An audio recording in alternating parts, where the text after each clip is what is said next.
भगवन्ता आरती करो तुझ भगवंता जय श्री भागवता आरती करो तुझ भगवंता सांची वारी सार्थक हरि गुण गाओ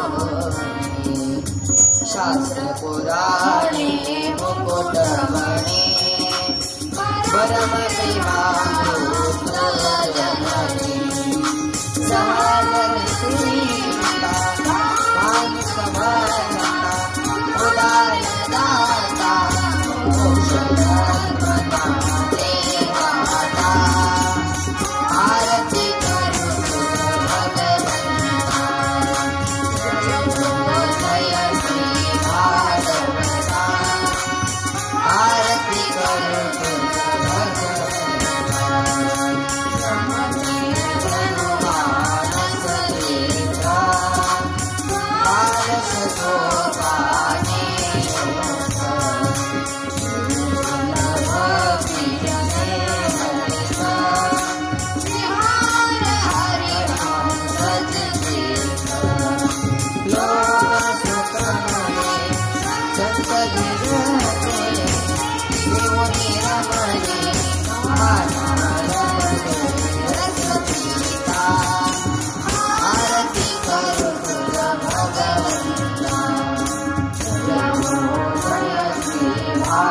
देवता आरती करो भगवंता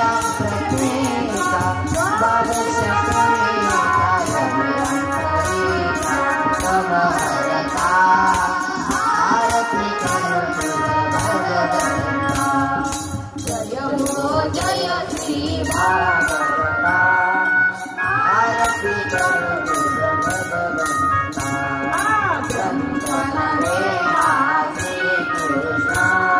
आरती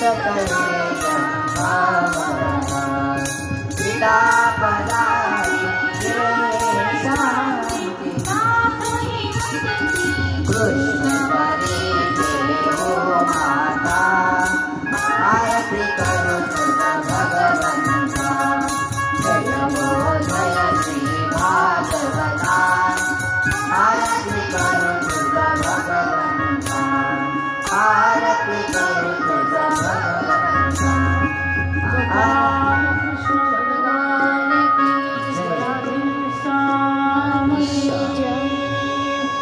बैठो। श्री गणेशाय नमः, श्री सरस्वती नमः, श्री गुरुचरण कमल नमः। ध्येयं सदा परिभवग्नमभीष्टदं तीर्थास्पदं शिवनिरञ्जनं शरण्यं वृत्तार्थं प्रणतकालभवादिभूतं वन्दे महापुरुषते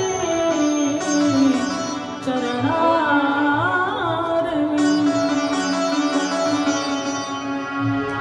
बंसी विभूषितकरा नवनीतगोहा पीताम्बरातरुणविन्दफलाङ्गम्।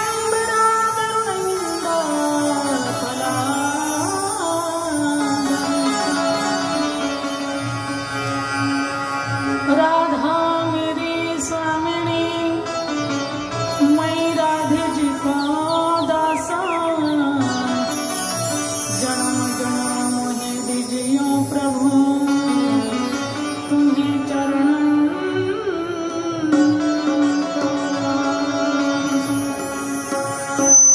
नारायण नमस्कृत्यं नरं चैव नरोत्तमं देवीं सरस्वतीं व्यासं ततो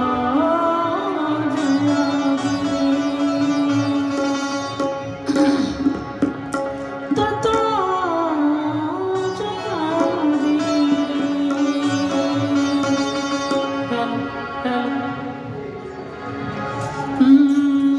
गुरुदेव तुम्हारी जय जय हो, गुरुदेव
ऐकू येते ना सर्वांना?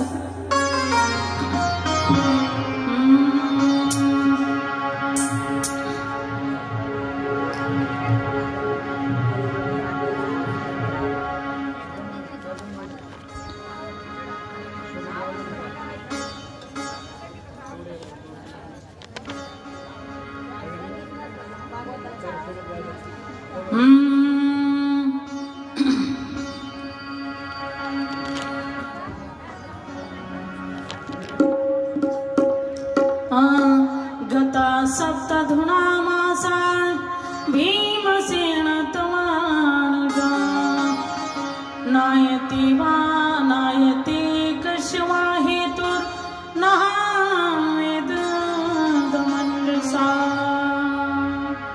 राधेश्याम राधेश्याम। काल मी म्हटलं होतं जो कालची कथा मला सांगेल त्याला चांदीचं नाणं बक्षीस। कुणी कुणी पाठांतर केलं, कुणी कुणी लक्षात ठेवलं? अरे वा, आजीन ठेवलं का? हा, ज्यांच्या लक्षात नाही राहिलं त्यांनी मला सोन्याचं नाणं द्या। प्यार से काही राधेश्याम। हा, त्या ठिकाणी काल कुठपर्यंत कथा आली होती आपली? इतिमती रूप कल्पिता हि तृष्णा भगवती सात्वता त्रिभुवन गमनं तमाल वर्ण रविकर गौरवरं। श्रीमद भागवत महापुराणांतर्गत या ठिकाणी आज तृतीय दिवसाच्या कथेला प्रारंभ होत आहे।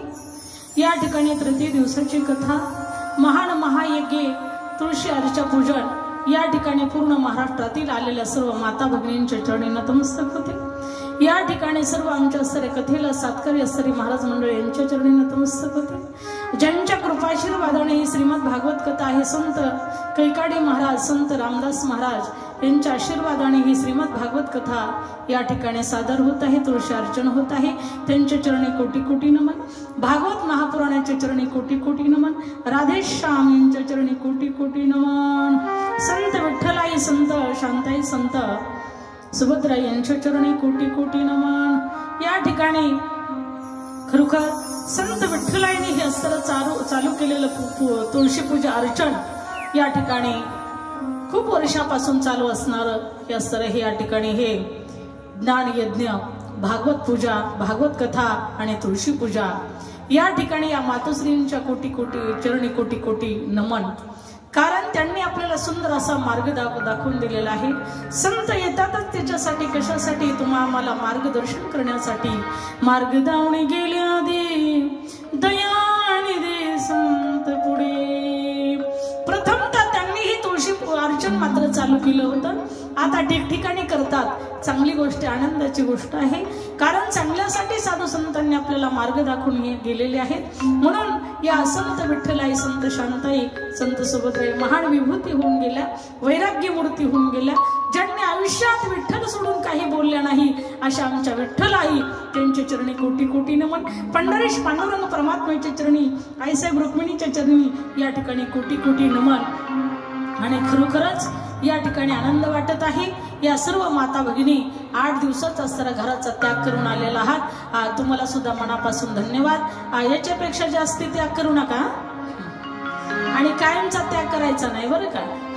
म्हणून या ठिकाणी ज्यांच्या मार्गदर्शनाचा खाली चाललेला हा सुंदर भव्य आणि दिव्य स्वरूपात अखंड हरिनाम सप्ताह मार्गदर्शक हरिभक्तपरायण या ठिकाणी भारत महाराज जाधव, तसेच या ठिकाणी आमचे किशोर दादा, तसेच आमचे निलेश दादा, तसंच सर्व भक्त परिवार आणि सर्व असणारे या ठिकाणी दादांच्या तुम्ही आम्ही सगळ्या लाडक्या लेकी. एकदा जोरदार टाळ्या वाजवा. व्यासपीठावरती उपस्थित आदरणीय गुले महाराज, आदरणीय असणारे सुनील महाराज, आदरणीय आमच्या असणारे या ठिकाणी शुभम महाराज, आनंद महाराज, त्यांच्या चेहऱ्यावरती आनंद असतो आणि नाव बी त्यांचा आनंद आहे. आणि ही कुमारिका राधा दिदी, उठून उभा राहा. ही काल तिने असं थोडस असं या ठिकाणी नृत्य केलं होतं, ही गणे पावले खेळली होती. तिच्यासाठी जोरदार टाळ्या, कारण ती सुंदर असे कीर्तन करते बरं का. आणि तिला उद्याच्याला आदरणीय हरिभक्तपरायण भारत महाराजांना विचारून तिचं प्रवचन उद्या ठेवायचं. ऐकायचं का? हरिपाठ झाल्यानंतर करूया आपण.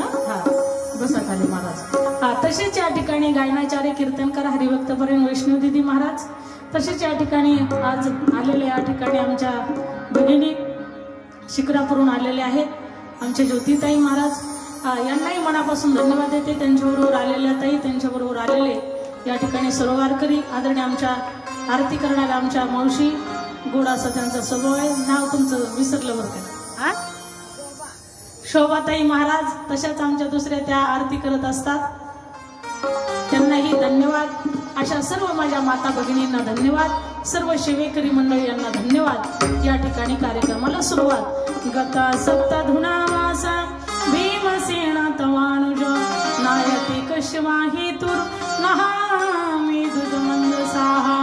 काल या ठिकाणी तात श्री भीष्माचार्यांचं प्रयाण झालं आणि त्या ठिकाणी ते ईश्वर रूपामध्ये एकरूप झाले. नंतर भगवान परमात्माने आपली यात्रा स्थगित केली. थोडे दिवस राहिले परमात्मा, नंतर ते द्वारकेला निघून गेले. द्वारकेला गेल्याच्या नंतर मोठ्या आनंदामध्ये मोठ्या असणाऱ्या खरोखर भव्य दिव्य त्यांचा सन्मान सत्कार करून रत्न जडित रथामध्ये त्यांच्या असणारे त्या ठिकाणी त्यांना बसून मिरवणूक काढून त्या ठिकाणी त्यांच्यावर बरोबर असणारे खरोखर खूप अशा पद्धतीचे सैनिक देऊन प्रत्यक्षात अर्जुन सुद्धा त्यांना सोडवायला गेले होते. त्या ठिकाणी प्रत्येक राज्यामध्ये गेल्याच्या नंतर त्यांचा सन्मान सत्कारच झाला. आणि द्वारकेमध्ये गेल्याच्या नंतर 16,108 बायका म्हणजे पत्न्या भगवान श्रीकृष्ण परमात्म्याच्या वाट पाहत होत्या. काही व्रतस्थ राहिल्या होत्या, काही अन्न पाणी त्यांनी वर्ज्य केलं होतं. सर्वांना असं वाटलं आपला प्राण आला, जीव की प्राण आला, म्हणून त्या ठिकाणी कुणी तोफा वाजवल्या वगैरे वगैरे. खूप चांगल्या पद्धतीने भगवान कृष्णकडे याचं स्वागतागत केलेलं आहे. कुणी हातात हात दिले, कुणी असं खरोखर त्यांना गळा मिठी घातली, कुणी त्या ठिकाणी फुलगुच्छ देऊन त्यांचा सन्मान केला, कुणी शास्त्रीपद देऊन सन्मान केला, कुणी स्मित हास्य करून त्यांचा सन्मान वगैरे केला. त्या ठिकाणी सर्वांनी भगवान परमात्म्याचा सत्कार सन्मान केला. त्या द्वारकेचा जीव की प्राण त्या ठिकाणी, जीव की प्राण त्या ठिकाणी आलेला आहे, म्हणून सर्वांनी सन्मान केला. प्यारशी कही गोपाल कृष्ण भगवान की, द्वारकाधीश महाराज की जय. इकडे मात्र त्या ठिकाणी अर्जुन परमात्म्याला घालून परत आले. परत आल्याच्या नंतर खूप दिवस झाले. खूप दिवस झाल्यामुळे त्या ठिकाणी सर्व पांडवांना भगवान श्रीकृष्ण परमात्म्याची आठवण येऊ लागली क्षणोक्षणी. कारण असं त्या ठिकाणी सातत्याने भगवान श्रीकृष्ण परमात्मा पांडवाबरोबर असायचे ना. म्हणून मैत्रीच्या नात्याने परमात्मा, तुम्ही जे नातं भगवंताला जोडाल ना ते नात्याशी भगवान परमात्मा त्या ठिकाणी निगडीत होतात आणि तुमच्यावरती कृपा करतात. तुम्ही कोणतेही नातं जोडा, तुम्ही व माताचे पिता, तुम्ही व बंधूचे सखा, तुम्ही व विद्या द्रविणम, तुम्ही व सर्वं मम देव देव.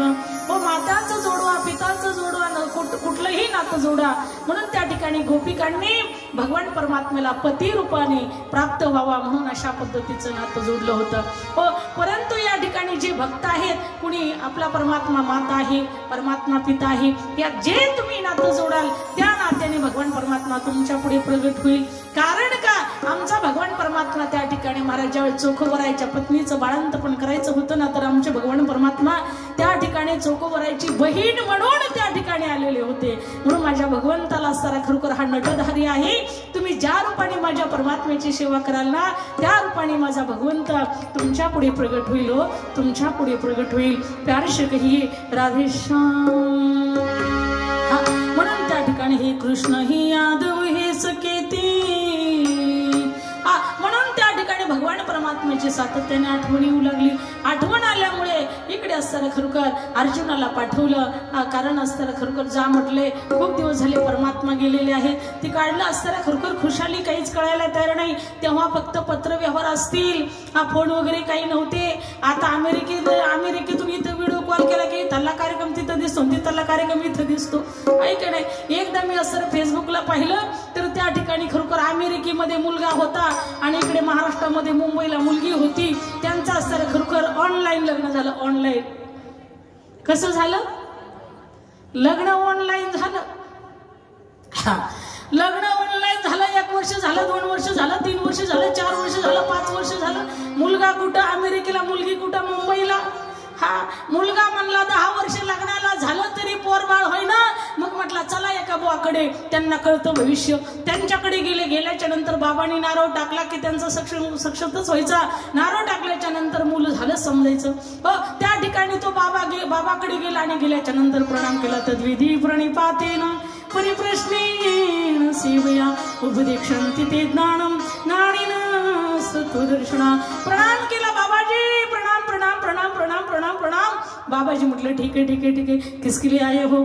कशासाठी आलेला आहात? सांगितलं 10 वर्ष झालं पण मला पोरगच नाही, मुलगा नाही, मुलगी नाही, संतान नाही, त्याच्यासाठी आलो. म्हटले तुमची कीर्ती ऐकून. बाबांनी काय केलं? नारळ घेतला आणि अभिमंत्रित करून त्यांच्या जवळ दिल्याच्या नंतर तो गेल्याच्या नंतर वर्ष झालं. वर्षानं परत आला. परत आल्याच्या नंतर म्हटलं काय बाबा तुमचं घर आहे? म्हटलं तुम्ही भोंदू बाबा आहेत, साधू, तुम्ही खोटे साधू आहेत. ते बाबा म्हटले असं कसं बोलतो? म्हटले आजपर्यंत आपला नारळ एकदा बी खोटा झाला नाही. नारळ टाकला, ज्याच्या झोळीत नारळ टाकला त्याला असताना तो सक्सेसच झालेला आहे, त्याला संतान झालेला आहे. ते म्हटले ठीक आहे, बोंबलू नको, लय मोठे भक्त आहेत. म्हटले अर्धा ओरडा करू नको, दुसरा नारळ टाकतो अभिमंत्रित करून. कळतंय ना तुम्हाला? लक्ष आहे ना? लक्ष आहे ना? प्यार से कही राधे श्याम. दुसरा नारळ टाकला अभिमंत्रित करून. सांगितलं बोंबलू नको, पुढच्या वर्षी यायचं. म्हटलं ह्या टायमाला ह्या यात्रेला. ठीक आहे म्हटले. ते गेलं. पुढच्या वर्षी गेल्याच्या नंतर त्याच्या पुढच्या वर्षी आल्याच्या नंतर आल्याबरोबर बाबावरती फायरिंग. ओ बाबा तुमचा नारळ खोटा आहे, तुम्ही खोटे आहात, तुम्ही भोंदू आहात. ते म्हटले बोंबलू नको, तिसरा घे बाबा. बाबाने त्याला खाली बसवलं. जरा म्हणले शांत होतो, चहा कॉफी तुला घ्यायची का? ते म्हटले काही नको मला, पण तुमचा नारळ खोटा झाला. म्हटले माझ्या प्रश्नाचं उत्तर आधी मला दे आणि नंतर असं तुम्हाला बोलायला सुरू कर. ते म्हटले काय? अरे म्हटले माझ्याकडे येताना प्रत्येक वेळेस ज्याची अडचण आहे ते जोडीने येतात म्हटले, आणि तो एकटाच आला, 3दा आला. पण कसा आला? कसा आला? एकटाच आला. म्हटले तुझी बायको कुठे आहे? तो म्हटला बायको मुंबईला. मग तू कुठं? म्हटला मी अमेरिकेला. म्हटलं मग तुला पोर कसं होईल? म्हटला बायको मुंबईला, अमेरिकेला, आणि एकटाच येतो साधूचा नारळ. असे 1000 नारळ टाकले तरी संतान होईल का? नाही होणार. त्याच पद्धतीने महाराज सांगतात आपण कथा ऐकताना श्रद्धेने ऐकली पाहिजे, भावनेने ऐकली पाहिजे. म्हणून त्या ठिकाणी श्रद्धावान लभते ज्ञान. श्रद्धेला फळ आहे, भावनेला फळ आहे. म्हणून भावनेने आपण काय करायचं? गोड अशी कथा ऐकायची. आणि प्यार से कहिए राधे श्याम. ठीक आहे. म्हणून त्या ठिकाणी महाराज सांगतात की अर्जुन मात्र तिकडे गेलेला आहे. आणि गेल्याच्या नंतर तो भगवान श्रीकृष्ण परमात्म्याकडे गेला. आणि गेल्याच्या नंतर इकडे मात्र परीक्षिती महाराजांचा थोड्या दिवसामध्ये प्रागट्य झालं. परीक्षिती महाराज की जय. आणि अर्जुन मात्र त्या ठिकाणी येत नाहीये, कारण धर्मराजाचा एक नियम होता, प्रत्येक माणसाने नियम केला पाहिजे बरं का. तुम्ही कसा दररोज नित्य नियम करता, सकाळी स्नान करता, घरीच करता का चंद्रभागेला जाता? इथंच करतात ना, जातात ना. अरे बाबा, चंद्रभागे स्नान विधी तो हरिकथा समाधान चित्ता सर्व काळ. तुम्ही महान अशा पद्धतीने खरोखर भाग्यवान आहात, पुण्यवान आहात. चंद्रभागेचं स्नान घडत आहे, पर्व काळ आहे. देव तिळी आला, गोड गोड जीव झाला.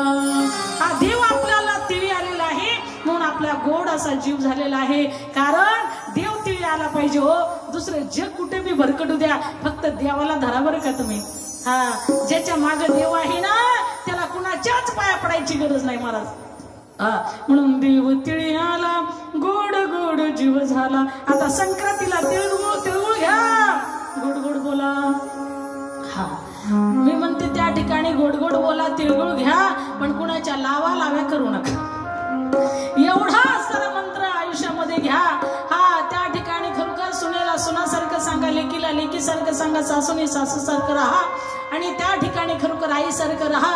आणि गोड अशा पंढरपुरामध्ये आल्याच्या नंतर गोड अशी कथा ऐकल्याच्या नंतर गोड असा गुण घेऊन जा. अवगुण इथे चंद्रभागेमध्ये टाकून द्या आणि चांगला गुण घेऊन द्या.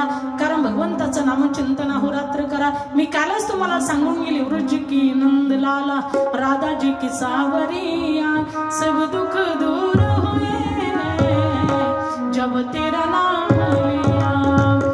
महाराज सांगतात, भगवंताचं नामचिंतन केल्याच्या नंतर काय होते, सब दुख दूर जब तेरा नाम लिया. तुम्ही किती गोड असं असताना खरोखर तुळशी अर्चन करता, गोड असं पूजन करता, गोड असं भगवान कृष्णकडे याचं नामचिंतन करता.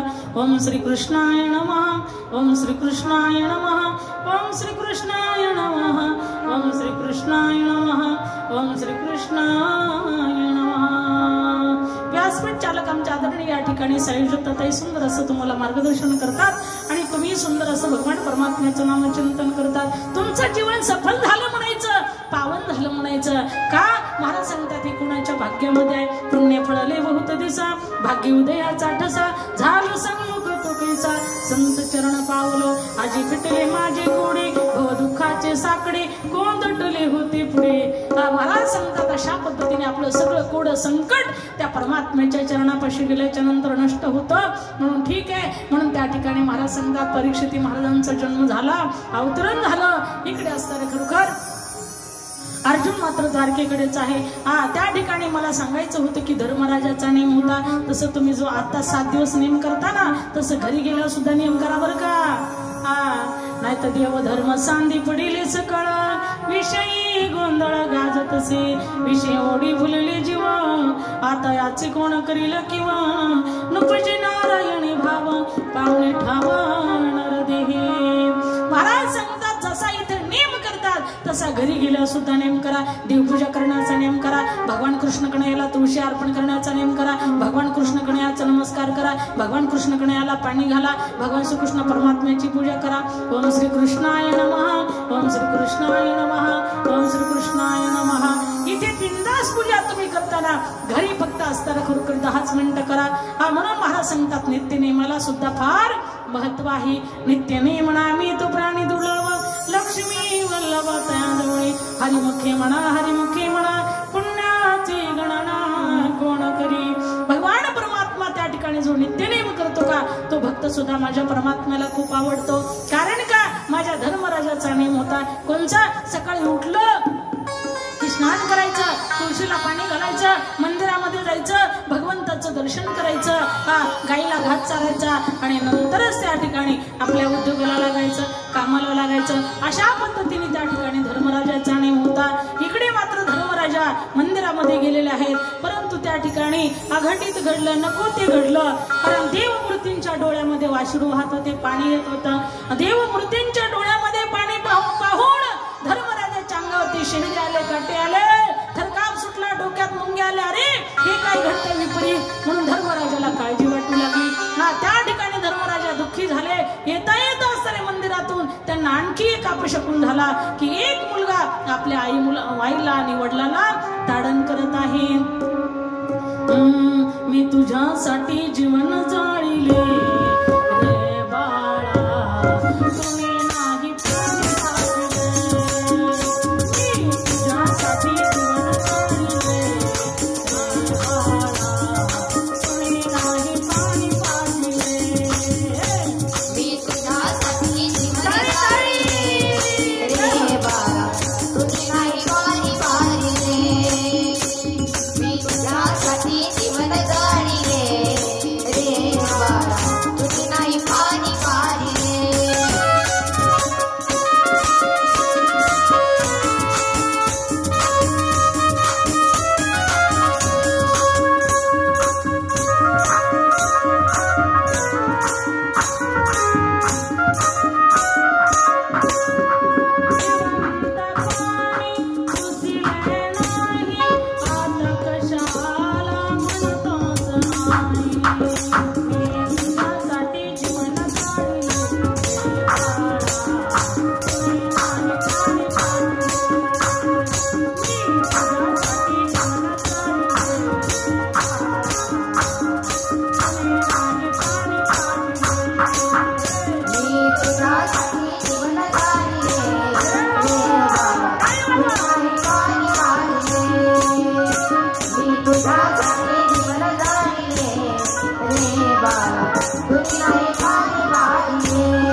आई वडिलांची पूजा करा. मातृदेव भव, पितृदेव भव, आचार्य देव भव, अतिथी देव भव, देवदीजा गुरु प्राज्ञ पूजनम शौचमार्जम ब्रह्मचार्य महिसांची शरण तपोचते सकळ तीर्थाची आदुरे जे का माता पितरी तया सेवेशी केर शरीरे लोण गिजे.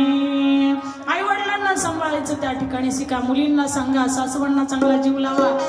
कारण का कुणीतरी आपल्या घरी मुली येणार आहेत सून म्हणून, आपली मुलगी दुसऱ्याच्या घरी जाणार आहे, त्यांना चांगल्या पद्धतीचं मार्गदर्शन करा. सासूला सुद्धा आई म्हणून त्या ठिकाणी तू पूजा कर, सेवा कर. आणि त्या ठिकाणी प्रत्येक आईने जर त्या ठिकाणी असं मार्गदर्शन केलं तर कधी कोणाच्या संसारामध्ये मात्र त्या ठिकाणी संकट आणि दुःख येणार नाही. आई वडिलांना लागतच काय, कुत्र सांभाळायला जेवढा खर्च लागतो तेवढा सुद्धा आई वडिलांना लागत नाही. आज व्हीआयपी लोक व्हीआयपी गाडीमध्ये त्या ठिकाणी कुत्र्यांना फिरवतात, त्यांना सारे घरभर काजू बदामाचे बिस्किट घालतात, परंतु कुत्र जर पिसळलं तर एक दिवस चावल्याशिवाय राहत नाही. पण आई वडिलांना तुम्ही शिळी भाकरी घाला तरी मारताना आशीर्वाद दिल्याशिवाय राहत.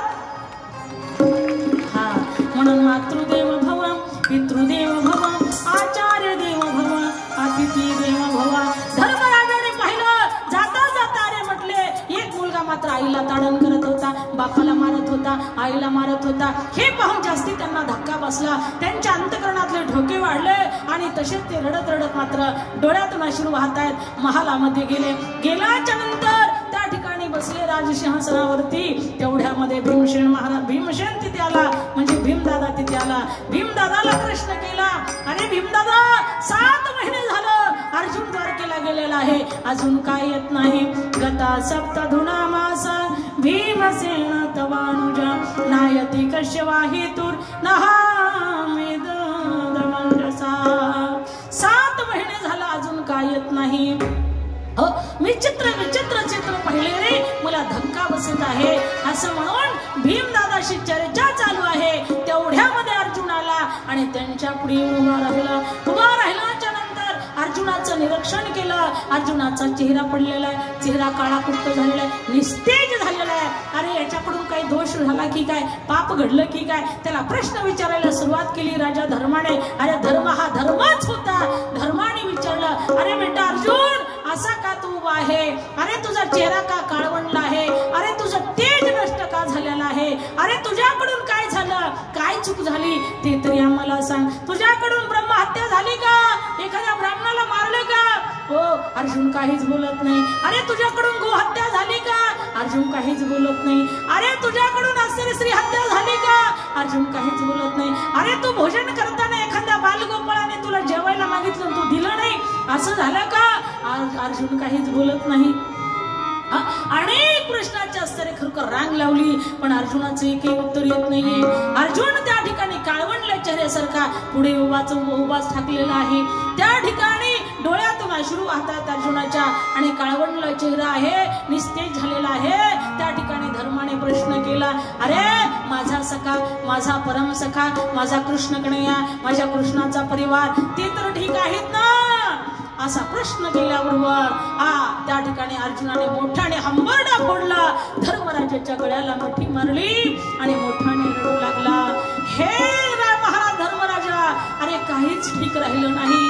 ओ माझा भगवंत, माझा कृष्ण, माझा सखा, माझा जीव की प्राण, माझा मित्र, मी ज्याला एकेरी नावानं बोलत होतो, हे कृष्णा, हे सख्या, अशा पद्धतीने बोलत होतो, तो साऱ्या विश्वाचा चालक मालक आहे. पिता हा मत्स्य जगतो, माता धाता पिता महा, वेद्यम पवित्र ओंकार, रुक्सामी दुरी वचा, गतिर्भर्ता प्रभू साक्षी, निवास शरणम सुरू, प्रभो बोले स्थानम, निधानम बीजमव्यम. जो जगाचा माता पिता सर्वस्व होता, तो आपल्या ताटामध्ये खात होता, आपल्या अंतरुणावरती झोपत होता, आपल्या बरोबर त्या ठिकाणी जे असेल तसं राहत होता. आणि त्या ठिकाणी तोच कृष्ण कन्हैया आता तो या दुनियामध्ये, या धरतीमध्ये राहिला नाही. हो त्या धरतीवरती राहिला नाही असं म्हणून पुन्हा अर्जुन त्या ठिकाणी हंबरडा फोडत आहे, रडत आहे. धर्मराजाचे आसू त्यांना रोखता आले नाही. त्या ठिकाणी धर्माने विचार केला, तुरंत असताना त्या ठिकाणी परीक्षितीचा राज्याभिषेक केला. आणि राज्याभिषेक केल्याच्या नंतर सगळ्या पांडवांना कळालं, आमचा कृष्ण, आमचा सखा या जगात राहिला नाही. मी रात्री सांगून गेले, तुका म्हणे अंतराया, तुका म्हणे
जगण्यामध्ये काय अर्थ आहे? देवी काय जिनेते. जसं पूर्वीची पतिव्रता नारी त्या ठिकाणी सती जात होते, पती विना जीवन व्यर्थ आहे, तशा पद्धतीने पांडवांनी सांगितलं, विचार केला की अरे माझ्या भगवंताशिवाय आमचं जीवन व्यर्थ आहे. तुका म्हणे अंतराई देवी काय जिनेते. जगण्यात अर्थ राहिला नाही. करता ही बातमी कुंती मैयाला कळाली. कुंती मैयाला कळाल्याबरोबर तिने त्या ठिकाणी समाधिस्थ झाली, मुद्रा लावली आणि आपली प्राणज्योत त्या ठिकाणी मावली. आपली प्राणज्योत कृष्णाचं ध्यान करता करता करता कृष्णाच्या चरणी समर्पित झाली. जय श्री राधेश्याम. इकडे असताना खरोखर परीक्षितीचा राज्याभिषेक झाला. पांडवांनी सुद्धा विचार केला, आता जगण्यामध्ये काही अर्थ नाही. ते सुद्धा त्या ठिकाणी महापंथाला गेले. कर्मे पांडव महापंथी गेले, कर्मे सिंधू जळ शोषिले, नहुष झाला सर्प देखा. कर्मे पांडव महापंथी गेले, कर्मे पांडव महापंथी गेले, कर्मे सिंधू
पांडव महापंथी गेले, कर्मे सिंधू जळ शोषिले, नहोश झाला सरकू देखा.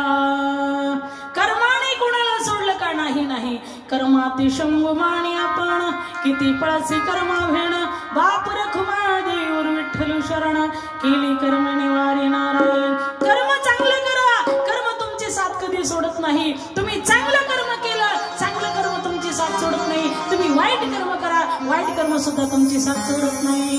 प्यार से कही राधेश्याम. जसं लाखो गाईचं असतं ना, त्या ठिकाणी गोपालन केलं. गावरान गाई असावी, गावरान गाईचं वासरू तुम्ही धार काढायच्या वेळेला सोडलं की गाईच्या काशेमध्ये जात. पण तुम्ही जर्शी गाईचं वासरू सोडलं की रॉंग नंबर लागला समजा. ती 10 गायींच्या लाथा खाल्ल्यानंतर 11व्या वेळेस त्याला असताना त्याची आई सापडते. हा, पण गावरान गाईचं वासरू त्या ठिकाणी आपली गाय हजारो लाखो गाय असू द्या, पण गायीच्या आपल्याच आईच्या काशेमध्ये जाणार. हा, याला म्हणतात बुद्धी. आणि त्या ठिकाणी गावरान गाईचं दूध प्या, तुमची बुद्धी तेज होईल. हा, मग त्या ठिकाणी महाराज त्याच पद्धतीच्या गावरान गाईच्या वासराप्रमाणे आपलं कर्म आहे. तुम्ही कुठं जा, स्वर्गात जा, मृत्यूत जा, पाताळात जा, कुठं जा, तुमचं कर्म तुमचा पिछा सोडत नाही. चांगलं कर्म केलं ते पुण्य रूपानं चांगल्याच असतं खरोखर तुम्हाला त्याचं फल भेटणार आहे. वाईट जरी केलं तरी ते आपल्या सावलीसारखं आपली ती साथ सोडत नाही. केले कर्म झाले तेची भोगाले, केले कर्म झाले तेची भोगाले, केले कर्म झाले तेची भोगाले, केले कर्म झाले तेची भोगाले, केले